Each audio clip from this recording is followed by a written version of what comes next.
It is hard to find comfortable t-shirts. Shirts made of Supima cotton are the softest you will find. Under 1% of t-shirts are made with Supima cotton, and Leisure of NYC is the place to find them. You'll get 15% off their silky smooth t-shirts and boxers at davidpakman.com/NYC. The link is down below. Welcome to the show. Something is happening to breathe life into the re-election campaign of President Joe Biden, because Joe Biden is now leading failed former President Donald Trump in yet more 2024 presidential election polls, and has now even taken the lead in The Economist's polling tracker for the first time since September of last year. That's in 6 months. We will look at the numbers, we'll discuss what's happening, and then we will move on to so many other important things. Newsweek reporting, Joe Biden beats Trump in 3 polls in 1 week. Now, early last week, about 10 days ago, we already saw Joe Biden taking the lead in some general election polls against the failed former president. We now are seeing that in more polling. A new poll suggests Biden will beat Trump, the 3rd poll to make the prediction in the last week. According to a new survey by the Democratic super PAC Progress Action Fund conducted by PPP, Biden leads Trump 46-45. Now, of course, all of these are statistically tied. That's the funny thing. When it's Trump +2 or Biden +2, it's all statistically tied because most of these polls have somewhere between a 2 and 3.5% margin of error. Meanwhile, 2 other polls show Biden may win. We have the Reuters Ipsos poll, which has it Biden 39-38. And then we also have the Civics Daily Kos poll, which has it Biden 45, Trump 44. Now, I am not going to sit here and blow smoke up, in, or out of any orifice because it's just not what I do. It doesn't sound hygienic. No, because it's not the point of this program. All of these polls have extremely small margins for either candidate. And all of these polls, when you add up the Trump-Biden, if it's 45-44, that adds up to 89. 100 minus 89, carry the 0. Wait, 100 minus 89. Hold on. 100 minus 89. 11. That's a joke, by the way. Please don't email me that my math skills are struggling. That leaves 11% somewhere else. And there are 3-way polls which show 8, 9, 11, 12, 13% supporting some combination of third-party candidates, often Robert F. Kennedy Jr. or others. So the totality of the picture is it's a very tight race. Now, let me mention one other thing, and then I want to talk about something we discussed yesterday on the award-winning bonus show.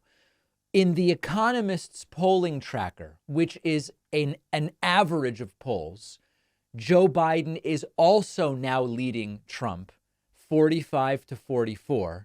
He hasn't led Trump in this average since September, so it's been 6 months. But again, 45 plus 44 is 89. That means 11% is undecided or voting third party.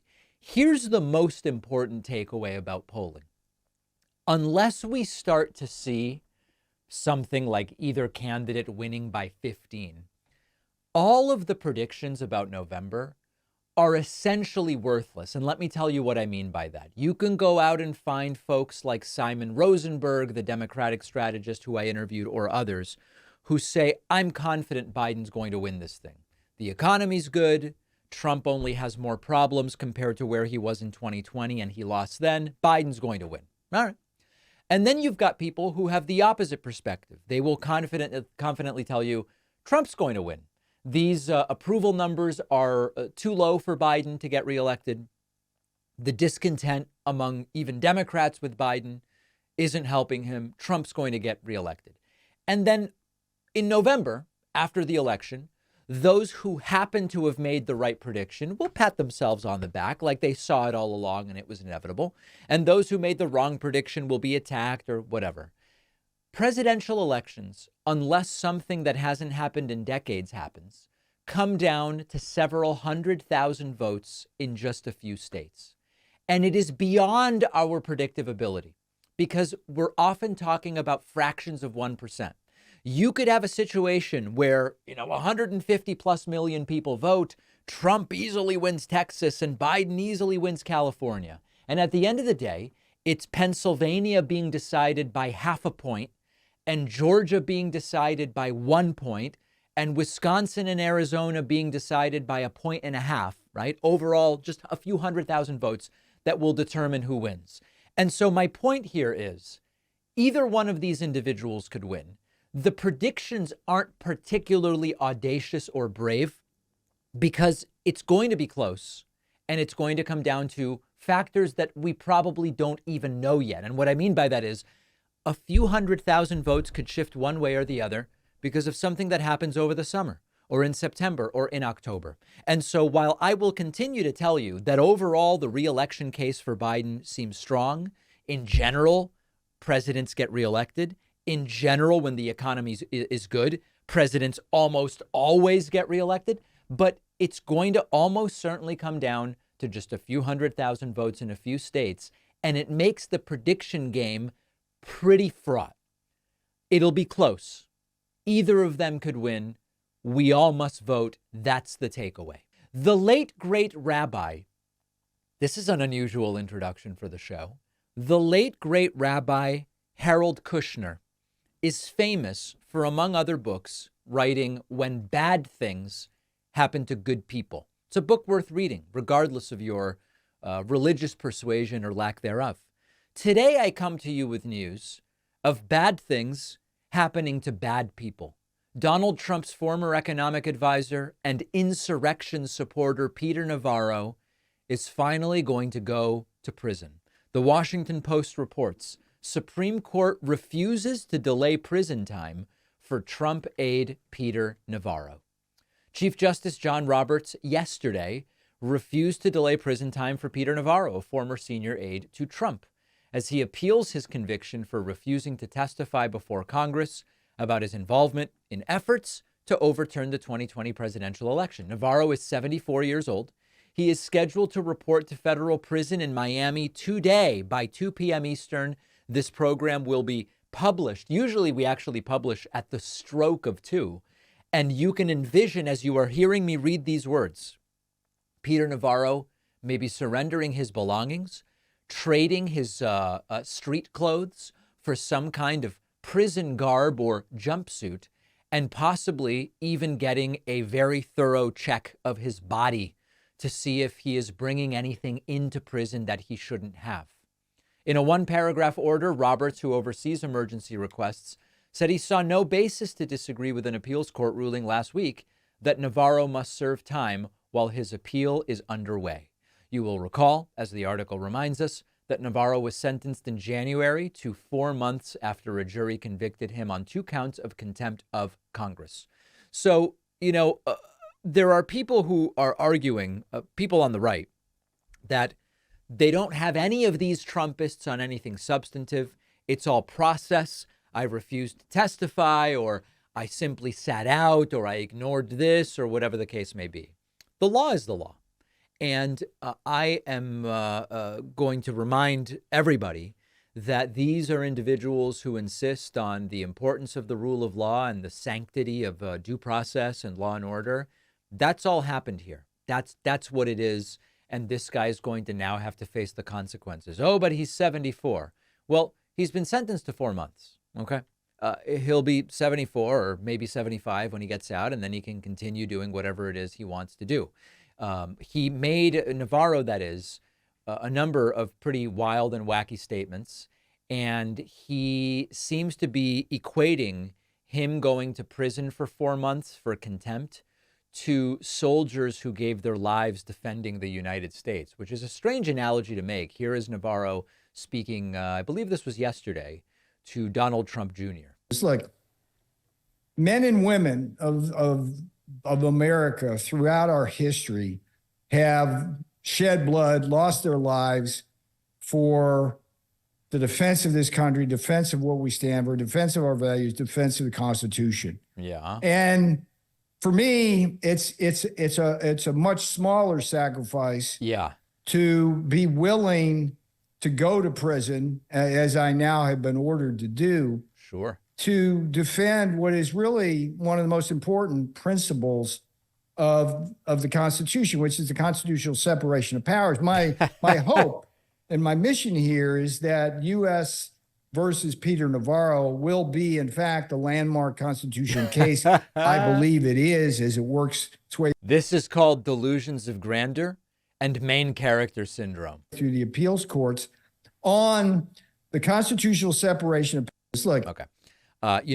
Somehow I don't think that Peter Navarro blatantly flouting the law and being a deliberate scofflaw and then serving 4 months is going to be a landmark case about the separation of powers. I know that I hesitate to make predictions on this program, but that's a prediction I'm pretty comfortable making. And of course, Don Jr. is like, yeah, sure. I mean, I guess it's helping to keep my dad out of prison to the extent that it does. You're doing a great thing here, Peter. So all of these folks really see themselves as legends. They are legends in their own mind. They are the most important people out there. They are the main characters, not only in their lives, but in everybody else's. It's only 4 months. Peter Navarro is going to have to put on his big boy pants and report, and he may be there already, barring some kind of absolutely last-second emergency stay of some kind, which I don't see happening. So, Peter, it was nice knowing you. We'll see you in 4 months. I'm sure this is not the end of what we're going to hear from Peter Navarro. Here's an idea. How about prayer live on news television, and the prayer is sponsored by an advertiser? That's the latest from Fox News on Fox and Friends yesterday morning, and I must admit, this is really weird stuff. Fox and Friends segueing from some kind of bogus news story into praying, and then mentioning that the prayer is sponsored by an advertiser. And Jesus wept, we can say. Check this out. It's definitely a different approach to news television, that I will admit. And here we go.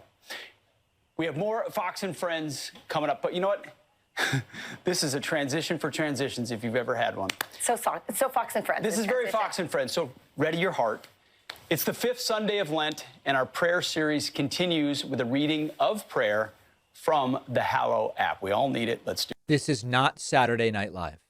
This is news television. This morning. Close your eyes, if you would. Bow your head. And by the way, the host in the middle crossing herself, and then both of these people sitting next to Pete Hegseth bowing their heads and closing their eyes. This is wacky stuff. Sickness. It's a sickness. Jesus, today we begin the holy period of... By the way, I don't mean that just prayer in general is a sickness. It may not heal disease, but I don't really mind if people pray. But the sponsored by Hallow commercialization of prayer on a news channel is whacked. It's whacked. Passion Tide. In these last 2 weeks of Lent, help us understand the mystery of your sacrifice and surrender. Right. Make us keenly aware of your love for us. We ask that you make yourself known to us. Help us to feel the grace of your presence. You journeyed to the cross for our sake. May we see ourselves the way you see us and come to believe that we are worthy of your abounding love. In these final days of Lent, help us to follow your holy example. Inspire in us the same sacrificial, selfless love you showed on the cross. Right. Oh, Jesus, we surrender ourselves to you. Take care of everything. Thank you again to Hallow for this partnership during Lent. Wow. Amen. Amen. Yeah. And then Fox and Friends Sunday. Oh, and then an ad for Hallow, the prayer app starts. You can tell that Pete Hegseth is deeply spiritual, of course. This is really wild stuff. I mean, other than just being really strange programming, lack of inclusivity for anybody who's not Christian, commercialization of religion. What does it do for credibility? What does it do for viewer trust? I mean, maybe with that core Fox News audience, they go, oh, they're more trustworthy because they pray on screen. But it's a really, really strange thing to do. And I guess they're all out of ideas, so now they're praying on news television. Wow. Often I have to wear shirts for a long time before the material softens and feels good on my skin. But if you want a t-shirt that's actually super soft right when you open the package brand new, check out our sponsor, Leisure of NYC. T-shirts from Leisure of NYC are made with Supima cotton. That's an ultra premium species of cotton known for feeling better than any other t-shirt fabric and way more durable. Under 1% of men's t-shirts are made with Supima cotton. Also check out the boxer briefs made from moisture-wicking viscose from bamboo, which will bring you a level of comfort you didn't even know was possible with underwear. These boxer briefs feel like air and they don't bunch up. All of their products are fair trade, produced using sustainable methods. When you buy the scratchy, cheaply made t-shirts and boxers, you end up spending more in the long run. But once you do it right with t-shirts and boxers that feel silky smooth from day one, they will last you for years to come. You'll get 15% off everything in their store at davidpakman.com/NYC. The link is below. The David Pakman Show is not part of some large media conglomerate. The upside to this is I don't have 3 layers of editors and bosses telling me what I can or can't talk about or what I should say. The downside is that we don't have one major funder of the program. But then the upside to that is we're primarily funded by our audience. We have something called the membership program. You get the full David Pakman Show experience, which means the daily show with no commercials, as well as the daily bonus show, which Alex Jones just absolutely despises. Oh, the bonus show where you want to make money. Yeah. Everybody else that makes money to fund themselves is bad. Some people who make money to fund themselves may be bad. I don't know. You can sign up, get instant access to all of these great member benefits, and support the work that we do. If you think it's worthy, I would love to have your support. You can sign up at joinpakman.com. You can also use the coupon code SAVEDEMOCRACY24 for a sizable discount. Just when you didn't think Trump supporters could get any lower and more unhinged, they were interviewed in Dayton, Ohio at Trump's latest rally. And it has gotten as bad as any of us could have imagined, reminding us once again, we're not going to change the minds of these folks. We have to defeat them with turnout. It will almost certainly be close, and we have to defeat them with turnout. Here's a guy who bemoans and mourns, grieves the lost morality in government that we had under Trump, but that we lost. We lost morality when Joe Biden became president. Can anybody tell me what this guy's talking about? What are your thoughts in general, just the fact of what the country's dealing with now versus what it dealt with, under Biden, under Trump? It was much better then, wasn't it? Yeah, we lost a lot of morality that I think we need to gain back. Yes, absolutely. How important is a prayer life plus also a voting life? Yeah, exactly. Get out and vote. Get out and vote. Every vote counts. What is life without Jesus? Yeah. Amen. Right. With Trump in the Oval Office, we had Jesus. And now with Biden, who's actually Catholic and has completely unblemished Catholic credentials, not that I care about them at all, but he has completely clear, lifelong Catholic credentials. We've lost Jesus. There was more Jesus in the White House under Donald Trump. And of course, these interviews are completely, they're not real interviews in the sense that it's not journalism. It's sycophancy and brown-nosing. And I would love follow-ups like, give me some specific things Trump did that showed you his morality. Well, when he put the kids in the cages, it was just so great. And ask follow-ups. But of course, this isn't really journalism, so we're not going to get that. Next guy at the Trump rally. He says if Trump was prosecuted in 2021, most people wouldn't have said anything. It would have been fine. But because of the timing, they know something fishy's going on, which is absolutely absurd in every way. Take a listen to this. Now all of a sudden, like all these allegations and all these court dates and everything, like they just pop up out of nowhere. They could have done this in 2020, 2021. Probably nobody would say anything about it. But now all of a sudden, in 2023, 2024, right? He's going up to court. You know, he's getting written on. Yeah. two different things on this. First of all, you know, and I know, everybody knows that the people saying, I wouldn't be suspicious about indictments in 2020 or 2021. I'm only suspicious about indictments now because they're trying to hurt his campaign. We know that if the indictments came in 2020 or 2021, they would not be saying, oh, sounds legit. Totally fine.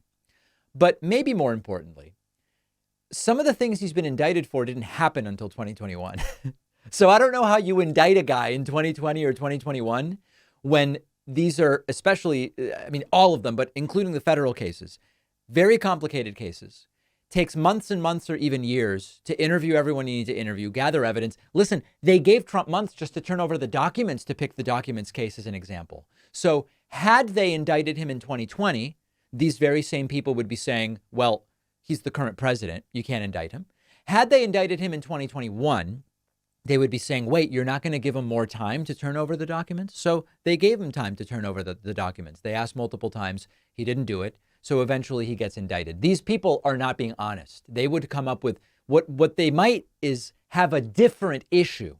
If the indictment were in 2020, they would say, well, it's to ruin his reelection in 2020 rather than to ruin his election in 2024. But not a single one of us believes that they would have been fine with the indictments if they had been timed differently. Here's an interview with yet another guy, and he is asked about gun safety law, and he gets very agitated. Amendment, the Second Amendment, you've got the third, exactly. Let's go to this guy. I mean, let's talk a little bit about that. What are your thoughts, man? The fact that they are trying to infringe on that stuff.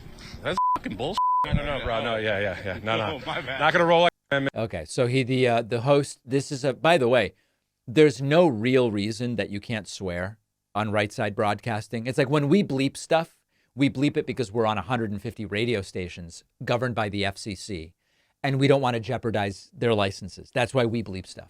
But if we were just on YouTube and podcast, we would have no reason to bleep. Our right side broadcasting has no reason to bleep. It's just this like faux morality that we're fine. There's no moral problem with telling women what to do with their bodies, but God forbid an S-bomb gets out. That'll just be the end of us. So anyway, that guy, the same guy there, is very upset about supposedly his Second Amendment rights will be taken by Democrats, which, by the way, isn't happening. And then lastly, here's another gentleman asked, what do you love most about Trump? And it's pretty damn funny. What do you love most about the president? I think that he actually tells the truth. And for a rich man, I don't know that that's the most. I don't know if you'd really expect that, but I think he's been more truthful with us than most of the professional politicians have been in my lifetime. He's an outsider, and an outsider understands the people. Yeah, there you go. Nobody is more in tune with the average person, like with this guy, for example, than the New York City billionaire who spent his entire life trying to be isolated from folks like the majority of his voters. And by the way, Trump as the honest guy. It's funny that he says you wouldn't necessarily expect a billionaire to tell the truth.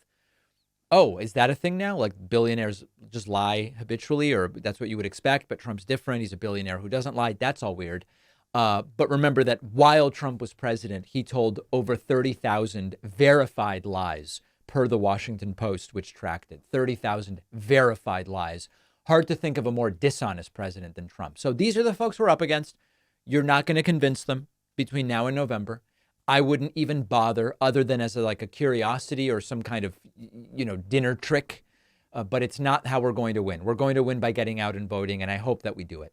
An absolutely furious Donald Trump exploded in an anti-Semitic tirade, even threatening American Jews. This happened in an interview on Sebastian Gorka's radio show. If you don't know who Sebastian Gorka is, congratulations, I'm jealous of you. I wish I didn't know who Sebastian Gorka was. The New York Times with a write-up, Trump says Jews who support Democrats, quote, hate Israel and hate their religion.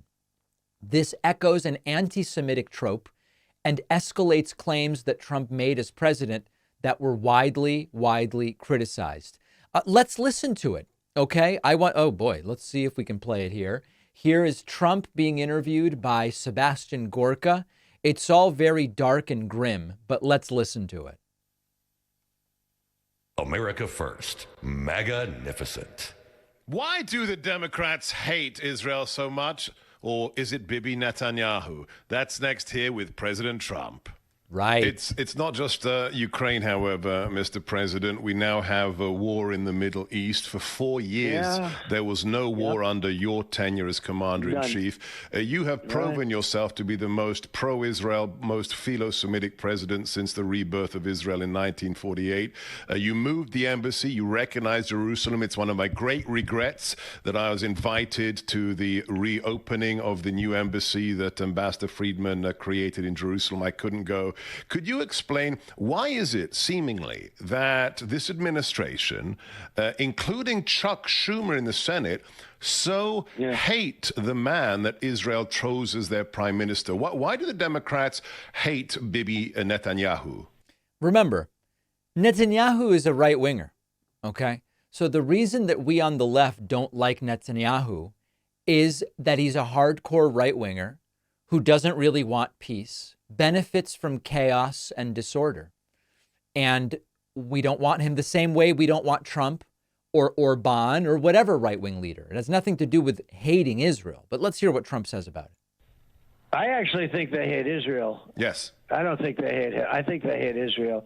And the Democrat Party hates Israel. And the Democrat Party, if you remember, when many Israeli representatives, including Netanyahu, when they came to the country begging, at that time President Obama, please don't make the Iran nuclear deal, which is a disaster and was a disaster. And I ended it. But unfortunately, they didn't do anything with the ending of it. I ended it and would have had a new deal made with Iran. It would have been good for everybody, and there would have been no nuclear weapons. You know, they're very close to getting a nuclear weapon right now. Yes. And once they have that, it becomes a different form of negotiation, a much more difficult negotiation. But I really believe they hate Israel. And they also see a lot of votes. Don't forget, when you see those Palestinian marches, even I'm amazed at how many people are in those marches. And guys like Schumer see that, and to him it's votes. I think it's votes more than anything else, because he was always pro-Israel. He's very anti-Israel now. Any Jewish person that votes for Democrats hates their religion, they hate everything about Israel, and they should be ashamed of themselves, because Israel would be destroyed. You have Iran now making a nuclear weapon. None of that would have... So there's the threat. If Jews are voting for Democrats, you'd better be damn careful, because Israel will end up destroyed. This is a very tidy summation of a classic anti-Semitic series of tropes. The first element of this is that American Jews care as much or more about Israel than they do about domestic issues like healthcare, education, roads, etc. And of course, there are many American Jews and many American non-Jews, evangelicals, anti-Israeli people who care about Israel positively or negatively. But to assume that American Jews, most of whom have never been and never will go to Israel and have no family in Israel, are primarily concerned with Israel is part of the dual loyalty anti-Semitic trope. Now, for many American Jews, Israel is like what's going on with the Uyghurs or the Syrian civil war or the Rohingya or what's going on in Ethiopia, or it is a global conflict that involves different groups of people on which you may or may not have an opinion. To assume that for American Jews, that's the priority is part of a dual loyalty anti-Semitic trope. The other part of this is the idea of real Jews. Who are the real Jews? And this is also something that we see from right and left, and we've seen it a lot over the last several months. From the right, you often hear ideas like this. Real Jews would never vote for Democrats because Democrats are not supportive enough of Israel. So by definition, the real Jews are the ones that are voting for Republicans. I've also seen on the left from some anti-Israeli Jewish groups the claim that real Jews would never, quote, support genocide. Now, I've still never met a Jewish person who supports genocide. But put that aside for a moment. It's again this gatekeeping. Who gets to call themselves or qualify as a Jewish person based on their beliefs through your lens of what is appropriate? And this one exists on the left and on the right. So listen, I know that with Trump, it's always from some defenders of Trump, well, come on, David. He's got a Jewish son-in-law and his daughter converted to Judaism and he has Jewish people working for him. Listen, Nixon had Kissinger working for him. That didn't mean Nixon was not anti-Semitic and believed and perpetuated all sorts of anti-Semitic tropes. So this is that Jews of a certain type should be ashamed, and also the threat, if you don't vote for me, Israel may end up destroyed. It's classic Trump. That's what it is. It's classic Trump, and it's disgusting. Don't forget that the best way to support the David Pakman Show is by becoming a member, which gives you access to the daily bonus show, the regular show with no commercials. You also get access to our entire archive of every episode dating back a really long time and plenty of other awesome membership perks. Go to joinpakman.com, joinpakman.com. Today, I welcome to the program Ken Block. Ken is the owner of Simpatico Software Systems and author of the book Disproven, My Unbiased Search for Voter Fraud for the Trump campaign, the data that shows why he lost and how we can improve our elections. So Ken, I'm looking forward to learning about this. Let's start at the beginning of this story, and maybe we'll go back further if we need to. Who calls you from the Trump campaign? When? What do they say they want you to do? Yeah. The day after the campaign, a Trump campaign attorney by the name of Alex Cannon called my cell phone out of the blue and asked me to help the campaign look for voter fraud. It wasn't a job that I had been applying for or pulling strings to try and get. It was pretty much the last thing I thought I would be doing in the month of November 2020. But there he was, and he wanted me to make a straight up assessment, looking for evidence of massive voter fraud, enough fraud to change the election outcome in any of the swing states. And then once we had our agreement in place, unbeknownst to both he and I, when we signed our contract, he started sending me claims of voter fraud that other people had brought to the campaign's attention, asking me to perform due diligence on those claims to see if they would stand up in court. Now, why you, both in the sense of what were the skills you had that were relevant to finding voter fraud? And number two, was there a political component to it? In other words, were you known to be someone who supported Trump and believed the case that there was fraud, or why you? Well, so it's a question I can't tell you with certainty what the answer is. I have a national reputation of being an expert in working with voter fraud and voter data more specifically, a decade's worth of experience. And I have found instances of voter fraud in the past, nothing on the scale of what the campaign needed me to find in November of 2020. As I was negotiating my contract with Alex, I wanted to be very upfront with him, and I was. And I told him that in a decade of looking at voter data, I had never encountered anything close to what I knew the campaign would need me to deliver. And I wanted to make sure that both Alex understood and that the campaign generally understood that I was not promising them a positive result, that I would look as hard as could be looked, but that I wasn't going to custom deliver a finding for them. And I would tell them exactly what was actually there versus what wasn't. And that's the way it went. It was a very straight up assessment. What was the nature of the contract in terms of, did you just say, I'll get to work and you'll pay me by the hour, or it's based on deliver? I know you said it wasn't for delivering a positive result, but what was the sort of nature of how they would pay you, and did you get paid is the other part? Fine questions. We did the engagement essentially as a project-oriented approach.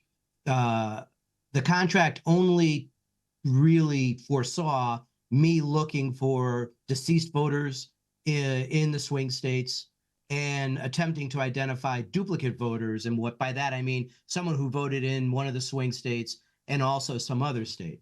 That had a price tag attached to it. I have to use outside vendors with access to very sensitive data. And being paid was a concern because, and most people have heard the rumors that contractors can have a difficult time getting paid from the different Trump enterprises. I expressed that concern to Alex, who immediately said, I totally get it. Don't worry about it. You tell me how much money we have to wire to you. We will wire it to you before you start any work. And that's how those 35 days went. Every new thing that they asked me to do that required expensive analytics, I told them the price, the money immediately showed up in my bank account, and off we went. Alex Cannon did a wonderful thing. He performed his due diligence, which nobody is really aware of, and he created an environment for me and my employees to conduct a straight up assessment of the data without any external political pressure being brought to bear on us, pressuring us to give a finding that wasn't there. It was the best of all worlds in terms of no impediments to doing a good job. Now, this is very politically touchy in the sense that you and your employees, I don't know if you do vote, but certainly you're allowed to vote. And if you don't vote, that's also a political choice. What was the political implication here? Did your politics play into this in terms of any aspect of this, or your employees? Or because I could imagine someone who has a perspective, and it's obviously there was no fraud that would have been meaningfully relevant to the results, but I'm also getting paid to look for it. It's so hard to imagine that having no impact on the work. Well, it didn't have any impact on the execution of the work for sure. The way I explained to my family, to my employees, was that I'm being asked to perform an honest set of due diligence, both looking for evidence of fraud and evaluating the claims of fraud by others. And there are very, very few people that I'm aware of that were capable of being able to do that kind of an analysis, one that didn't take politics into account. That's what Alex Cannon wanted. That's the only kind of work I was interested in delivering. So interestingly, the answer to your question is politics did not play a role in the execution of this work. And I don't believe it probably played a role in the campaign's decision to hire me. So as we all know, ultimately, neither you nor anyone else has found detectable, quantifiable, and verifiable voter fraud criteria that you write are important to this. Talk to me a little bit about what did you find? How quickly did it become clear that substantive and election-altering fraud did not take place? Yeah. We found in most of the swing states a handful of deceased votes, fraudulently delivered deceased votes. And I hate to interrupt already, but let me ask a question about that. You can submit an absentee ballot and then die, and then comes election day. Yeah, I'm not talking about that. You're talking about fraudulent deceased votes, and that's an important distinction. Yes. And if we have time, we can get into what happens to a vote cast early and then the voter dies before the election. It's a fascinating conversation. But in this case, we found actual deceased votes, very small numbers across the swing states, a few hundred duplicate votes, a vote cast in one of the swing states and also in some other state. And that was the extent of the data mining that I was asked to do. But much more importantly were the claims of fraud that others brought to the attention of the Oval Office and then ultimately the campaign infrastructure. And in that circumstance, we looked at between 15 to 20 different claims of fraud, some of them monumental in scope, every one of which was wrong and could be proven with data to be wrong. And I did that time after time after time after time, to the point where when Alex brought me a new claim, instead of asking me whether the claim was correct or incorrect, he just began saying to me, tell me why this one is wrong, because they were all wrong. Was your instinct that your contact, this Alex Cannon, did he also know there was nothing behind these claims? I think he was skeptical of the claims. I can't say that with any certainty. We didn't have a first-person conversation about that. Yep. In fact, we did no chit-chatting at all because we had to audit a national election in 35 days, and that's a tall order. no matter how you slice it. So I was on task from the minute the contract was signed until the last swing state certified its election results. Now, interestingly, you didn't find 0 examples. You didn't find enough that they would have made a difference to the results of any state, but you didn't find 0. Now, let's just imagine a hypothetical. Imagine that in some election with an 8-vote margin of victory, you found 30 examples. Then what? What would happen then? What would be the process? So what most people don't understand, and I'm not sure the Trump campaign understood, nor Rudy Giuliani or any of the lawyers we all know have infamously participated in the claims of voter fraud. When we vote anonymously. Once you stick your ballot in the machine, or whatever the mechanism is by which you cast your ballot, it becomes anonymous. They can't trace your vote to having voted for a specific candidate. So in your example, where the margin of victory was 8 votes and 30 fraudulent votes were found, you can't show that those 30 fraudulent votes harmed a specific candidate. It's impossible to do. So without being able to show the harm, had I even found 20,000 fraudulent votes in Georgia, I can't imagine a scenario where a judge would look at the proof of those fraudulent votes, but then leap to an incorrect determination that those votes therefore harmed the Trump campaign. That's a leap you can't make, and you cannot possibly infer for whom somebody voted. And now that applies I don't think that he would ever have been successful with the attempt to try to overturn an election by using fraud. Now that applies to the sorts of votes you were looking at. I'm guessing in some, the voting machine, someone hacked it and flipped votes from one candidate to the other, and we have some kind of digital paper trail. That would be something different altogether, right? That's not even in the scope of what you were looking at. Correct. But I was focused in on voter data and claims that others made that were based on voter data. And as examples of some of these claims, there were funeral homeowners in Pennsylvania who were convinced they had found hundreds of deceased votes. They ultimately didn't understand the data they were looking at. The wildest claim of all came out of Wisconsin, where a group of amateur analysts made a determination that more than 700,000 votes in Wisconsin were fraudulently cast twice. And they made a fundamental mistake in not understanding the data they were looking at. Their claim went to a golfer, that went to the manager of a Trump golf course, that went to Eric Trump, that came to Alex Cannon, and then to me. And that sort of encapsulates the insanity that was going on in November and early December of 2020. There were probably thousands of people heavily vested in trying to prove the claims of voter fraud. And they all came up short, and where the claim wasn't based on data, it was hearsay. It was somebody saw someone do something kind of evidence, which is not allowable in our courts of law. And none of those were successful in any of the lawsuits that were filed, and they won't be in the future either.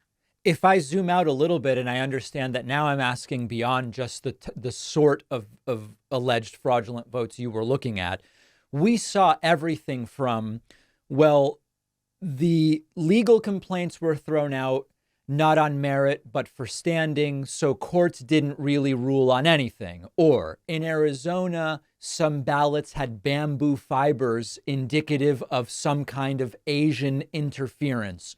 Or in Pennsylvania, when the vans with supposedly sandwiches showed up, they didn't have enough sandwiches for the workers. Therefore, there must have been, fill in the blank, boxes of ballots. Who the hell knows, right? I'm talking about the full gamut of this stuff. Yeah. Have you ever seen any of these sorts of approaches? I don't care which of these you're talking about. Has this ever actually materially been confirmed to affect the results in any race you've ever looked at? These sorts of claims? The claims you just suggested? Or any kind of them. The double voting, the dead people voting, or machines, or stuff from Asia, like any of this stuff. So in North Carolina, a congressional primary was ordered redone by the courts because of an illegal ballot harvesting operation. Right. So that is one example where an election was redone. In Virginia a few years ago, one legislative seat ended in a tie, and they had to cast, I think they cast the die to figure out which candidate won that race. I remember that. And the winner of that race determined which party controlled the Virginia legislature. So a single fraudulent vote can, depending on the circumstances, have a huge impact in an extremely tight race. In Florida in 2016, I determined in 2018 that about 2,200 duplicate votes were cast in that state and also some other state. And this actually makes perfect sense. People who own multiple homes sometimes do something really bad and take 2 bites of the electoral apple. And I was able to prove that. Now, 2,200 votes across Florida's 9 million registered voters, or whatever the number is tiny. But remember that in Bush v. Gore in 2000, the margin of victory was 547 votes. Right. Now, again, 2,200 fraudulent votes over 547 vote margin, you still can't determine who those votes were cast for. And in 2020, before the 2020 election happened, I predicted 2 deceased votes in Pennsylvania before they happened. That prediction was part of a court case that was filed in October of 2020. And sure enough, those 2 votes ended up being fraudulently cast votes on behalf of a deceased person. After the votes were counted, after the election, the registered voter was removed. The person who voted, 2 different people voted each of those fraudulent votes. They were charged, prosecuted, and convicted. Now, what do you mean you predicted it? Yeah, I found that the registered voter was deceased, and that deceased voter was registered in September of 2020, just ahead of the mail ballot window. And they were already dead at that point. By many years, yes. Wow. Okay. So, that may be the first example of predictive voter fraud analysis. But what's really interesting about it, and it happens, right? I mean, it doesn't happen very often, for which we should all be thankful, but there are states, Pennsylvania in particular, does a terrible job at removing deceased voters, which is what made this fraud possible. And in both circumstances, the person who committed those fraudulent votes was a registered Republican who admitted that they committed that fraud and that the fraudulent vote was cast on behalf of President Trump. So the whole narrative that voter fraud is something perpetrated by Democrats almost exclusively isn't true. And in the 8,000 plus duplicate votes I found in 2016, it was about 50-50 Republicans versus Democrats in terms of who cast those votes. Now, the interesting thing about that is if there's 1,000 vote margin and you find 30,000 fraudulent votes, but about 15,000 were Democrat to Republican or to the benefit of one party, the other 15,000 to the benefit of the other party, your result is still pretty good, which is there's a margin of 1,000, right? I mean, that's the interesting thing about if it's being done equally, it doesn't really change the outcome. I mean, it does. Well, it doesn't. But more importantly, it can't change the outcome because you can't infer that just because the registered voter was a Democrat, that the vote cast was Democrat. True. And by the way, Trump didn't have standing in some of the court cases because he couldn't document the harm that the campaign received as a result of the fraud claims that were part of the lawsuit. Right. So it's complicated. And in my opinion, and I'm not a lawyer, but I've been around enough to know, I think that trying to overturn an election legally with a foundation of fraudulent votes probably won't ever prove to be successful. Last thing I want to ask you, in a country with 331, probably 340 million people at this point, and I don't know the total number of people who could vote, but we're talking about over 150 million who do in most presidential elections. Is 0 examples of this stuff the goal we need to get to? Or is it acceptable in a modern Western society to say, listen, the number isn't 0, but it's so small that it's not really something we need to worry about because it doesn't affect the outcomes? Many Democratic states have joined a consortium of states called ERIC, E-R-I-C, all uppercase, whose mission is to try to address some of these data issues, duplicate registered voters, deceased voters, and that sort of thing. So now, and it's mostly Democrats. We can't get into the politics of it right now. But the answer to you is yes, it's important. And most Democratic secretaries of state understand the importance. That's why they joined this consortium in the first place. When you have states that properly maintain their data, standing alongside states that do a terrible job of maintaining their data. New Jersey has 25,000 registered voters born in the year 1800 per their voter registration database. That's not voter fraud. It's sloppy data. 8,000 of those voters cast votes in 2020. That's not voter fraud, but that's really bad data practices, right? So it's really important. And because our elections are so important, having quality data behind our elections is important. And yeah, we should strive for zero as much as we can, because when an election is decided by one vote, we shouldn't have to have the agita of, oh my God, there were 1,000 fraudulent votes in the framework of that one vote. Now what do we do? Right. We can avoid the fraudulent votes. It's not rocket science. We've been speaking with Ken Block. The book is Disproven, My Unbiased Search for Voter Fraud for the Trump Campaign, the data that shows why he lost, and how we can improve our elections. Ken, I really appreciate you being here today. Thanks so much. Thank you. If you value what we do at The David Pakman Show, remember to support us on Patreon. Go to patreon.com/David Pakman Show, where you can get access to behind-the-scenes videos, the Daily Bonus Show, the commercial-free Daily Show. You can support the show for as little as $2 a month. Check it out at patreon.com/David Pakman Show. We have to now ask the question, is Donald Trump broke? Trump can't make his bond payment in the New York civil fraud trial. Asset seizure, including his properties, may be next. Take a look at this. Reuters reports Trump fails to secure bond for $454 million judgment in civil fraud case as asset seizure looms. That's Trump getting his properties taken. Can you imagine the triggering that would happen? The article by Luke Cohen reads, Trump's efforts to secure a bond to cover a $454 million judgment in a New York civil fraud case has been rejected by 30 surety companies, his lawyers said Monday, inching him closer to the possibility of having his properties seized. The former president must either pay the sum out of his own pocket or post a bond to stave off the state's seizure while he appeals Justice Arthur Engoron's February 16th judgment against him for misstating property values to dupe lenders and insurers. Trump, two of his adult children, and other Trump Organization executives had so far approached the 30 companies through 4 separate brokers without success. The other defendants face judgments totaling $10 million. Remember that a bonding company would be on the hook for any payout if Trump loses his appeal and proves unable to pay. Why do you think that these companies don't want to give Trump the money?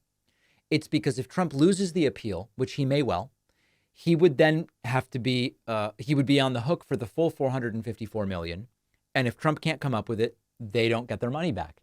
And Trump's lawyers have already said Trump can't come up with it unless he sells real estate. Trump doesn't have the money. Later in the show, we'll get to Trump actually admitting this.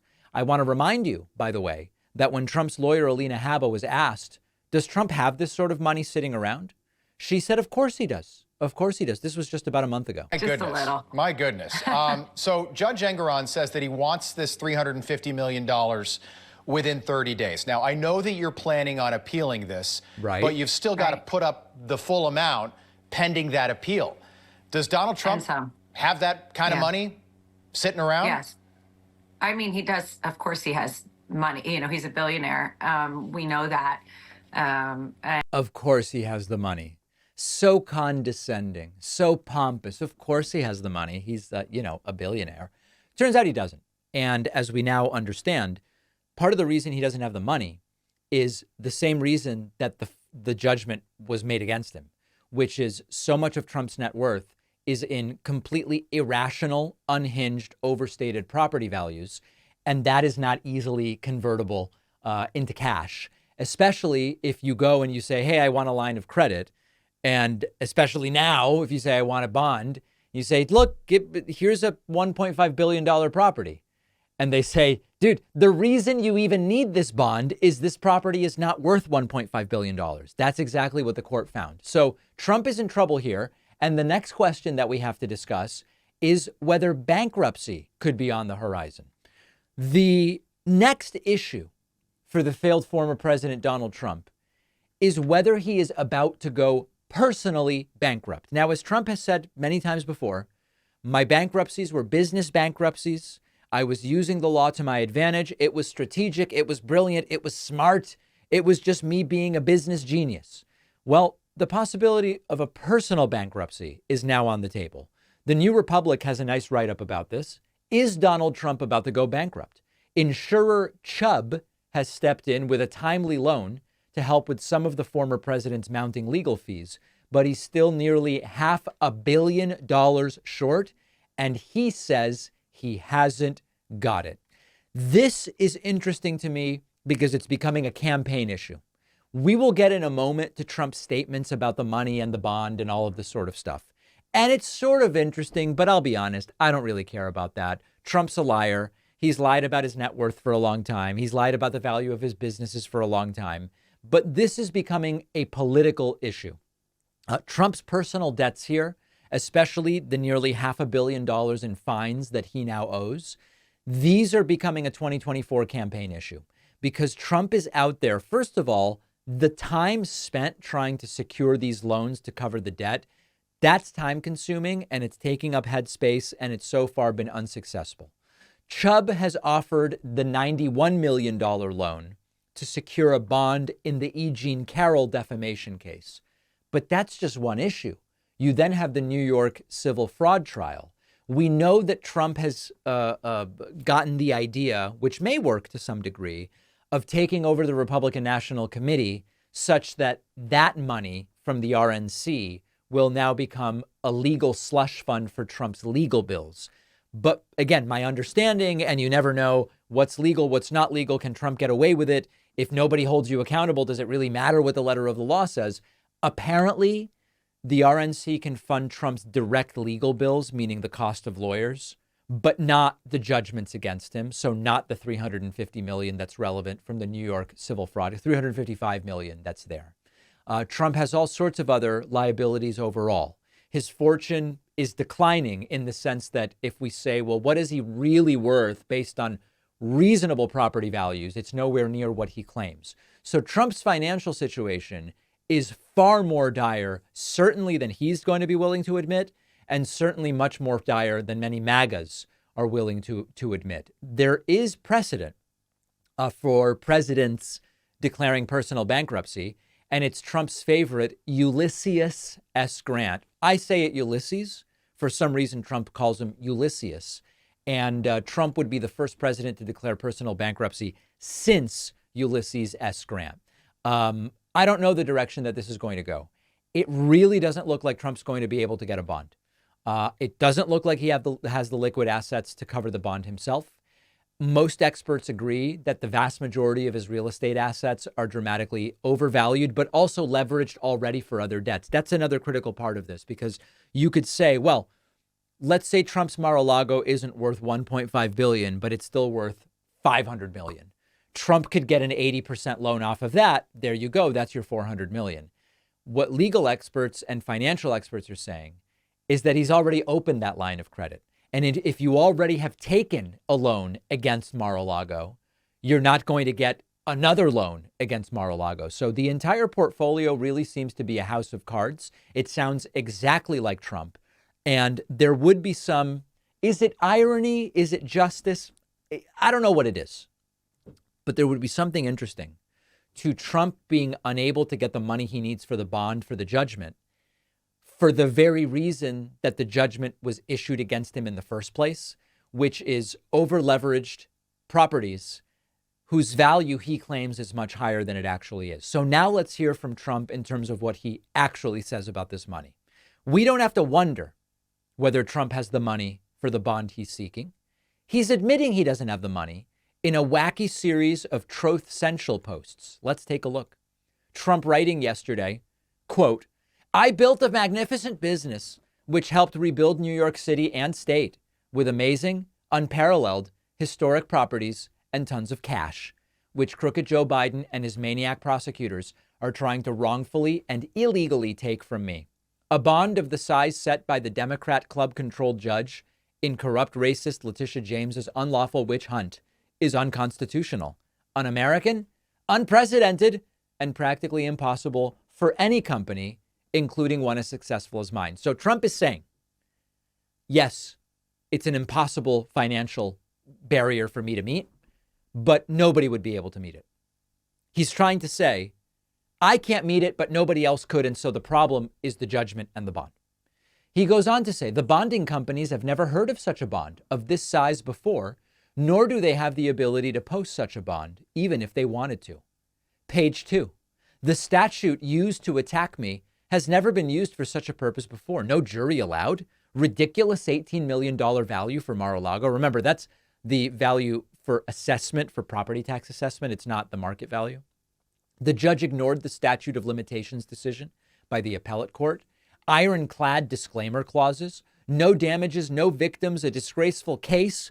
This sham is forcing companies and people to flee New York and stopping companies from entering. If they did, they would be crazy because they don't need the communist China or old Soviet Union model of business to interfere with their prosperity and success.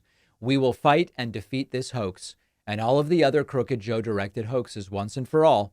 If I wasn't running for president of the United States and leading by a lot, this kind of witch hunt would never have happened. Almost everything in there is a lie, except Trump's admission that he can't meet the bond. He says nobody could. I'm no worse than anybody else, but nobody could meet the bond. So that is the truth, ladies and gentlemen. We go all the way back to February and Alina Habba saying, of course, he's a billionaire, as we know. Of course he has the money. And it turns out that he does not have the money. What happens next? Don't know. Could it be his properties are seized? Boy, would that be something, wouldn't it? We'll wait and see. We have a voicemail number. That number is 219-2-DAVID-P. You can call anytime you want. And I present to you today what may be one of the most unhinged callers of all time. I know it's a high bar, but I would suggest to you, this may be the most unhinged caller of all time. Furious because apparently I blocked him on my personal Instagram. Listen to this. Oh, David Packman, you actually had the audacity to block me on Instagram because I called you out for somehow getting invited to the White House and having to sit down with the Vice President of the United States, and how you're a Democratic shill at this point, a complete a shell of yourself, of your former self, back in the day when you used to be against Big Pharma, you used to be against the military-industrial complex, you used to be against the deep state. And now all of a sudden you're having conversations with the deep state, and I call you out on Instagram and you actually get so upset enough to actually block me and remove me from your Instagram. How pathetic of a snowflake trigger did you get? Oh, it's absolutely sad because you're the same guy who goes out there and critiques every single Republican about how they get triggered by a certain topic. And then this is the guy that sounds triggered. Oh, wow. There you go, blocking me on Instagram like a pathetic shill. DNC shill. Oh, my God. So horrible. So horrible. Latinos for Trump 2024, Mr. David Hackman. Latinos for Trump 2024, and not fake Latinos like you that pretend you were born in Argentina and can speak Spanish, and now all of a sudden you're Latino. No, you're not Latino, you're white.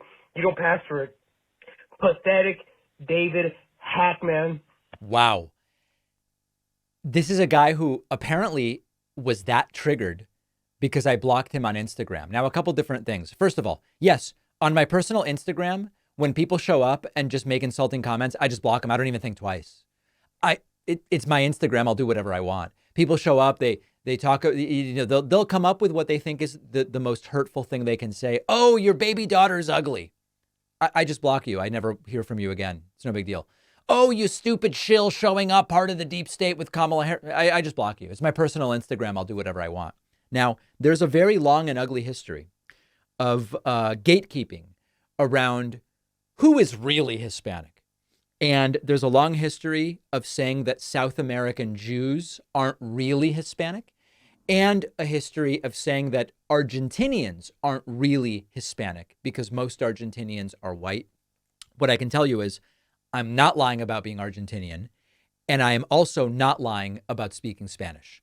Now, whether you want to start gatekeeping, not a game that I'm a big fan of. So have at it, Haas. But oh boy, calling in saying others are triggered. I've never heard someone that triggered. Wacky, wacky stuff. We've got a great bonus show for you today. Eric Adams, New York City mayor, is getting sued. I'll tell you why. The EPA has banned asbestos. And you probably are saying, what do you mean? It's been banned for decades, right? No. It was a partial ban. It is now fully banned. And we will talk about electric vehicles being almost as inexpensive as gas cars at this point. All of those stories and more on the bonus show. Sign up at joinpacman.com. Can't wait to see you there.